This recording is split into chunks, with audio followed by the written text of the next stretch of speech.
News and Public Affairs Department of WXLT Television presents this special report, a conversation with Florida Insurance Commissioner Bill Gunter. Questioning Commissioner Gunter is Channel 40's news director, Mike Simmons.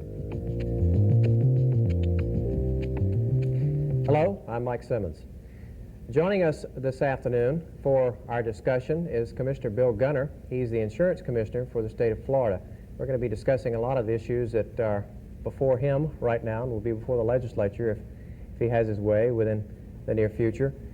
One of the first ones we want to begin with is workman's compensation. Over the last several weeks, you've been receiving requests from the insurance industry to up the rates for workman's compensation. I believe they first asked for a 37% increase and then a 12% increase. You're quoted by the Associated Press as saying that that's not really the solution, that the solution is reworking the entire workman's compensation law. Can you tell me specifically what's wrong with it and what you'd like to see done with it? Mike, I wish I had those answers. What we are in the process of doing at this time is we have gained the cooperation of the insurance companies, and the Department of Insurance is now in their shops all across Florida, those bigger companies who write a good deal of workman's compensation in the state. And we are reviewing their closed claims for the months of November and December, thinking that in looking at these claims and at the payout activities of all of the companies, we can determine some of the root causes for these spiraling rates in workman's compensation. As I said, the solution is not just to continue to pay out more and more money in workman's compensation premiums, and that has been traditionally what has happened in the past. The companies have paid out and they've come into an insurance commissioner and said, we need more money because look at our experience, and the commissioner has raised the rates. We've got to find out what's causing the problem, and if it is inordinate settlements granted by industrial claims judges, if that trend shows in this closed claim survey, if it is companies that are paying claims too quickly, questionable claims, fraudulent claims, if that indication is there in the closed claim survey, we need to know that. We need to be able to present the problems that we come up with, that we can statistically back up to the legislature and say, these are loopholes in the law, or this administrative procedure needs to be tightened up in order to solve the problem. Well, are they basically claiming that they're paying out more money than they're receiving in premiums, and that's why it has to go up? That is correct, and the way it affects me and the way it affects the businessman, both small and large, out there in the marketplace, is that many of the companies, because they statistically say they're paying out more dollars than they're taking in premiums, are withdrawing from the market itself. And the law requires that each and every businessman, whether it be the mom and pop grocery store or a public supermarket, has to purchase workman's compensation. So if there's nobody to buy it from, then the only place they can go is the assigned risk pool, which incorporates an additional 8% surcharge on their premium. So we've got to find some answers beyond just coming in for higher and higher rates about every 6 months. What have you heard from the businessmen? Obviously they don't want their rates up, but we've heard a great deal of concern, a lot of them telling us that they just cannot afford to pay these increased premiums. Now, we think we've made substantial progress because, as you pointed out in your comments, the industry came in 3 months ago and said they needed 36% in increases in premiums. We found some technical faults with their filing for these requests. We also pointed out where they did not give certain credits. They went back to the drawing board after we denied that 36% request, and they have now come in for a 12.3% rate increase request. So I think they're acknowledging that they asked for too much, and I think that the department has done a good job in applying the pressure to hold down rates in that respect. Now we're in the problem area, however, of their having corrected the technical deficiencies in the filing, and the law requires that if they can prove their experience is bad, if they are in fact paying out more dollars than they're receiving in premiums, I have no choice but to grant the request that is made to us. Is it inevitable that this kind of thing is going to go up, that or car insurance or no-fault insurance or the other kinds that your office regulates? Do you pretty much see that? Well, I think you can answer that question by realizing that everything else in our society is going up, that we do experience inflation, and it in fact seems to affect insurance intangibles to a greater degree than it does the tangible items in the marketplace. So as long as the cost of repairs, as long as the cost of hospitalization and doctor bills continues to go up, we're going to see some escalation in insurance. But it's my job as the elected insurance commissioner in this state to put the lid on and to hold down those pressures as much as I possibly can. And we're fighting that battle. We're looking for other solutions rather than just acknowledging and actually granting rate increases every time the companies come through the door in Tallahassee. There are other things that are controversial besides rate increases, one of which is the no-fault insurance plan that the Florida Senate tried to get rid of this past session, and which has been somewhat controversial in this state and other states across the country. You told me before we began this discussion you want to see it changed. What would you do to change the no-fault insurance law as it stands now? Well, certainly you're aware of the fact that the modified no-fault legislation which is in force today in Florida has not worked. And I say it's not worked in this arena, that the people of Florida were promised that no fault would lower their rates, and we've all seen that hasn't happened. So my proposal is a much purer form of no fault. It's a form of no fault that I can assure you will work, and it's called the Fair Amendment. It is a proposed constitutional amendment, the basis of which was offered in the Florida legislature in the last session, but which was turned down because of pressures from the trial lawyers, a very strong lobbying group who wants to keep the system as it exists today because they have a financial interest in maintaining the status quo. Every time a case goes to court, they make more money. That is correct. And candidly, what we see in today's society is an increasing level of litigation, of lawsuits, with the fees that have to be paid to the lawyers on both sides.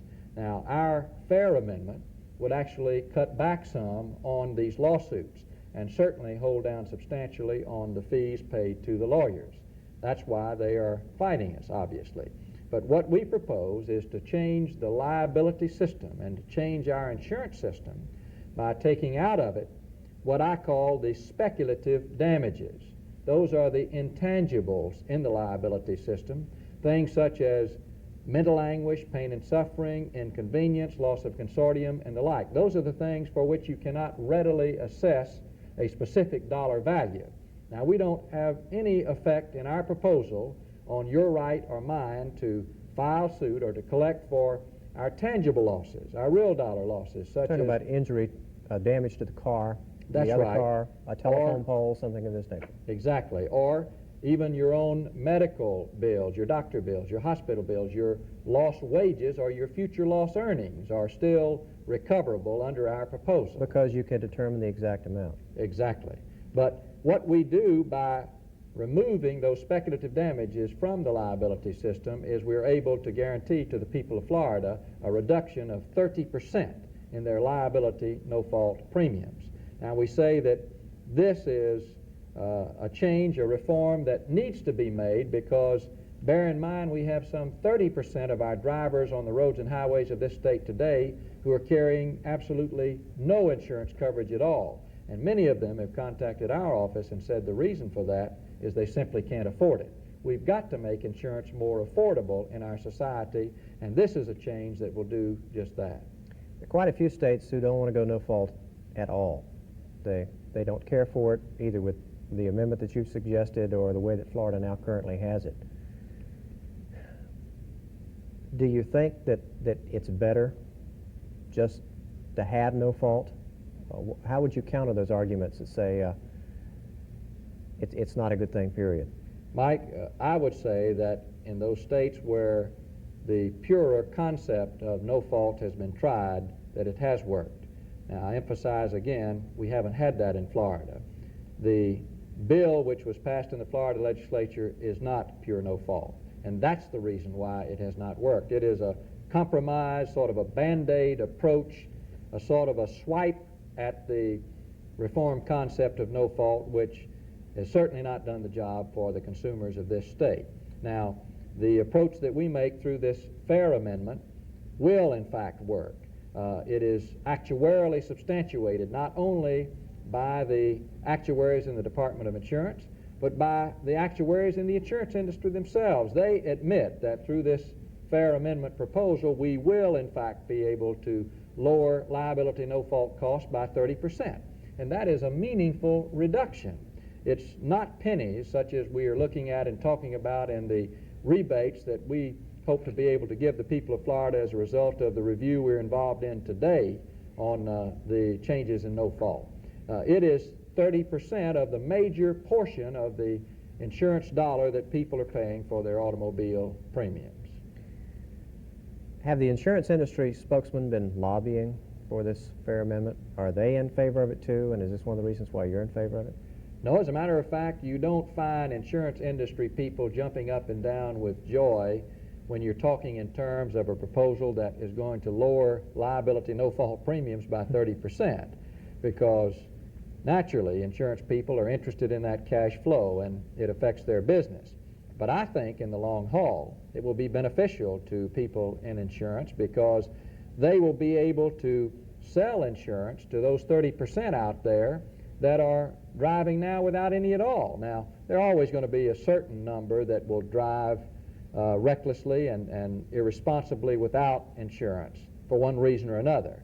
But I think there are a lot of people that would like to be able to purchase it if they could afford it. And I say again that we've been getting communications, letters, and phone calls from individuals who will even go so far as to spell out their own personal budgets and tell me that they receive so much from Social Security and they have to pay out so much for their condominium and so much for groceries, and they just don't have the money left to meet the requirements of the law and to purchase liability insurance. Would it be constitutional to require every driver to have no-fault insurance, just as we require every driver to have a license tag or an auto inspection sticker, things of this nature? Yes, you could do that. You could pass a law requiring every driver to carry liability insurance. We used to have such a law, and the legislature decided in its wisdom that the way to lower the cost of insurance is to cut out the mandatory liability insurance requirement. Now, frankly, I don't agree with their wisdom in that respect. That's kind of like lowering the cost of your rent by sleeping in the park. All they're doing is saying, well, the way you lower your insurance cost is to do away with a part of your valuable coverage. And I think people need liability insurance for their own protection, even poor people. So my concept is to make insurance affordable, to go the fare amendment route, which reforms the liability system itself and takes out a portion which actually is not inuring to the benefit of the consumer anyway. Because what we have found in study after study is that the speculative damage benefits, the money for mental anguish, pain and suffering, inconvenience and the like, doesn't actually end up in the pocket of the person who is hurt in the car wreck. It ends up in the pockets of the trial lawyers in the form of the 40% contingency fees which they take off of the top. So when they remove that off of the top, then what you find is that by and large the only dollars that are left are the real economic loss dollars, the medical bill dollars and the wage loss dollars and the like. Well, now, do you really hold out any hope that it's going to pass, judging from the fact that I would say the majority of the legislators in Tallahassee are lawyers, and they stand to lose personally. The lobbying of the insurance industry, who you say aren't too enthusiastic about the plan. Secondly, seeing as how it had difficulty this past year, what makes you optimistic it's going to have a good chance in the future in view of those kind of roadblocks? The thing that the fare amendment has going for it, Mike, is that the people are for it. We have found in trying to get signatures on our petition form in shopping centers or wherever that 8 out of 10 of the people who are approached will sign it. We have found that there is broad acceptance of this concept, or really any concept that will provide meaningful reform and rate relief. We've got to do something that is substantial, something that will actually reduce in a meaningful way the costs that are involved in automobile and motor vehicle insurance. Because We it's are a at the- constitutional amendment, does this mean the you and I as voters will have a chance to say something about That's it? exactly right. You see, if we can secure 254,000 signatures on this little petition form here, then the proposal will go on the ballot next year. They have to be registered voters.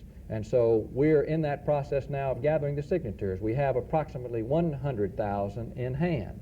So the legislature wouldn't... So the legislature won't Wouldn't- have to won't rule on it at speak all. to it. That is correct, and that's why we have basically sidestepped that roadblock. We have sidestepped the lobbyist in Tallahassee, and we've gone directly to the people of Florida. And they'll have their shot at it, believe you me, and I think that they'll vote to accept it. Let's move on to another topic. We get inquiries from time to time, and of course this is something that all insurance payers wonder about when you're talking about insurance for your automobile or your home or things of this nature. Why is it with the insurance industry that if you pay premiums, say for 5 years on your automobile and don't have an accident, and all of a sudden you have an accident, and the insurance company that insures you pays up the $200 it takes to fix your fender or whatever, that they can follow up that by raising your rates, and in the long run, over a period of a year or two until you're considered no risk anymore, essentially repay themselves through your higher premiums for the amount of money that they gave you to pay for your fender bender. That seems a little bit, in the eyes of some, as if it's not fair. They're supposed to be taking a risk and insuring you, and then they make money because they take that risk. Do you feel a little bit of frustration on the part of policyholders when they talk about this sort of thing? I sure do feel that frustration because I hear from many of those policyholders just along the lines that you have expressed. Let me say that for a long time, insurance companies have stated that they are gathering a pool of dollars, and that if an individual has an accident, that's an indication that that individual will have another one. And so therefore, they oftentimes raise rates anticipating that next accident. However, we now have some additional tools in the laws of Florida, which we requested in the last legislative session and the legislature did adopt, that will give us the means and the way in the Department of Insurance to look at their experience and to be absolutely sure that any such rate increase like that is justified in keeping with the true facts. We now are able to get from insurance companies for the first time, would you believe, audited annual financial statements that are attested to by an outside accountant. Before, all we got were the statistics and the data from the insurance officials themselves, sometimes written in longhand, sometimes with erasures and strikeovers in the financial statements which were submitted to the Department of Insurance from the biggest insurance companies in America, would you believe. So while we're not trying to point the finger and say anybody's being dishonest or withholding information, still we are now in a far better position to analyze the financial data that companies bring to us.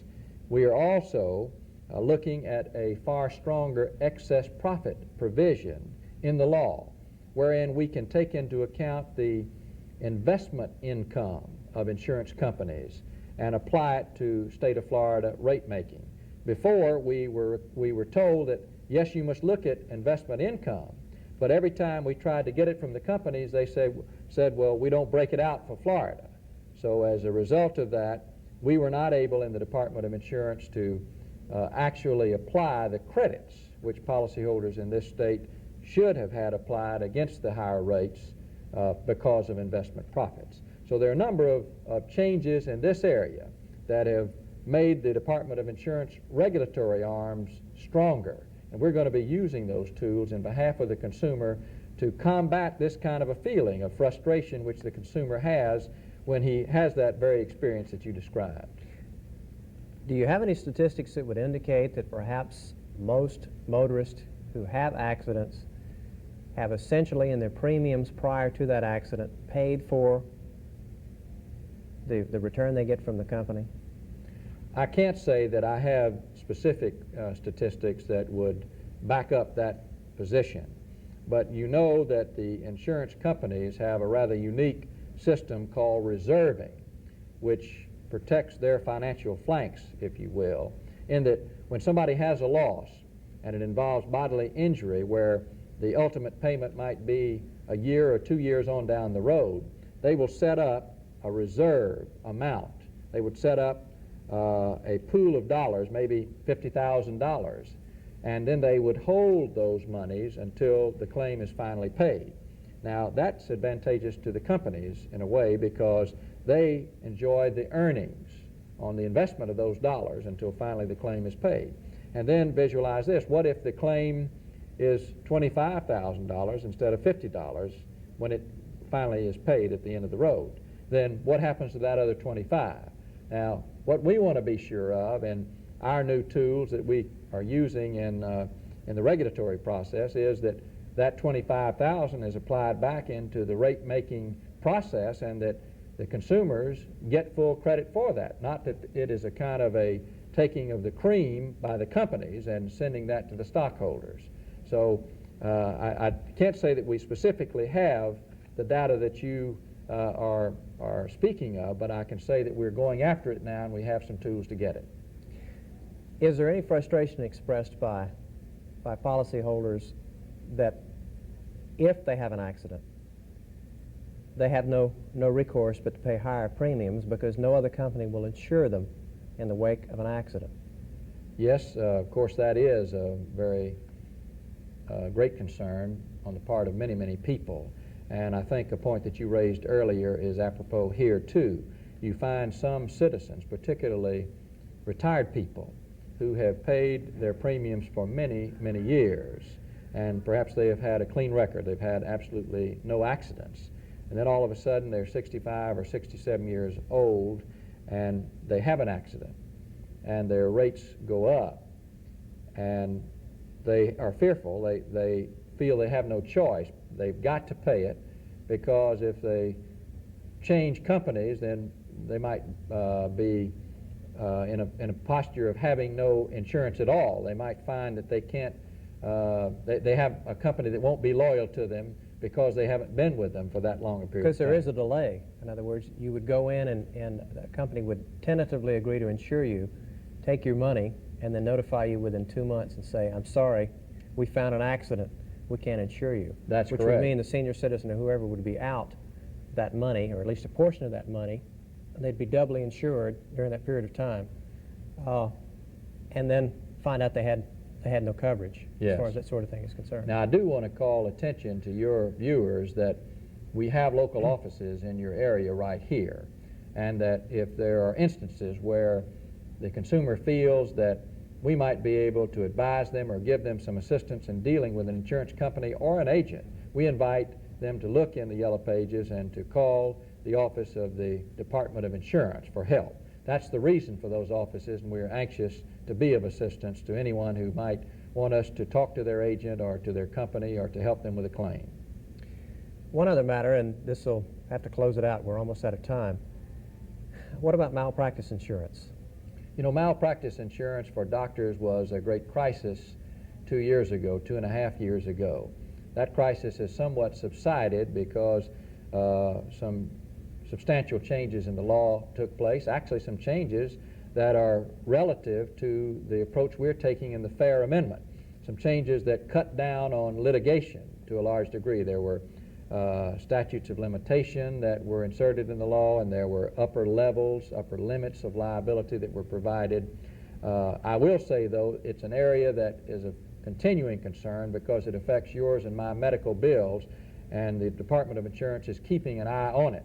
We also have seen a number of companies jump up, reciprocals, doctor-owned companies where they're insuring themselves as a result of the high prices they were having to pay for medical malpractice insurance. We still receive reports, however, that doctors are reluctant to treat some patients or reluctant to give opinions in some cases because of malpractice insurance, for fear that they'll lose their coverage. Yes. We also have hospitals in the area that have developed their own self-insurance programs because of that. Does that seem to be the safer route, your own insurance type of program, say a group of doctors getting together or a hospital developing its own program? Frankly, I would have to caution people in that regard, because basically what they're doing is taking on the same responsibilities and the same risk of an insurance company. And generally speaking, the going-in cost of an insurance operation, self-insurance or whatever, are much, much lower. And what you find after a period of time is that those costs go up, that the claims begin to catch up and the expenses rise, and you find them experiencing the same problems that an insurance company would experience. So I'm saying that that is not necessarily the panacea in regard to these kinds of problems. I will say that malpractice insurance is not just a problem with doctors. It's now become a problem with lawyers and with other professional groups. And so this whole problem area of more and more litigation, more and more lawsuits, has got to be addressed, and we're trying to take the first step through the Fair Amendment by saying that maybe we are experiencing more lawsuits in our society than we can afford to pay for, and it's certainly affecting adversely the cost of insurance to each and every consumer in our state. So this would deal with perhaps workman's compensation, with well, initially, no fault, and with malpractice in several areas in the insurance. it would open industry. the door. It would get our foot in the door on automobile insurance alone, motor vehicle insurance, but it would certainly provide an opportunity for reforms in these other areas. Commissioner, we thank you very much. Appreciate you being our guest, and I certainly hope everyone has learned, like I have, from our discussion. Thank you. Thank you. We'd like to thank you for watching. For Commissioner Gunter and the News and Public Affairs Department of WXLT TV, I'm Mike Simmons.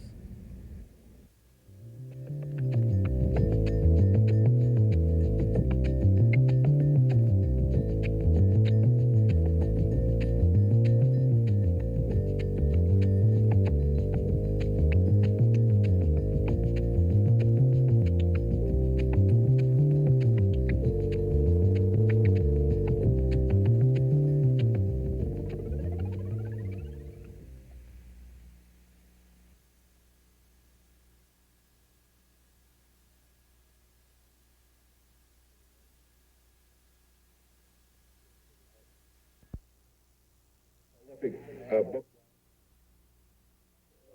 under the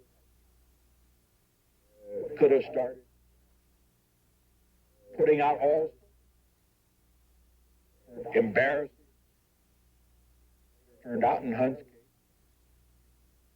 The president to provide. I still has to the usage of language. Gangster,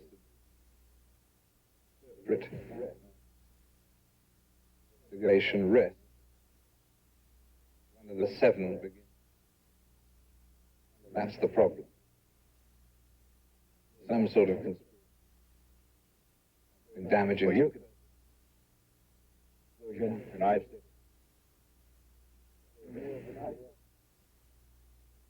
knew of the cover-up is disputed. That on March the 20th, many of the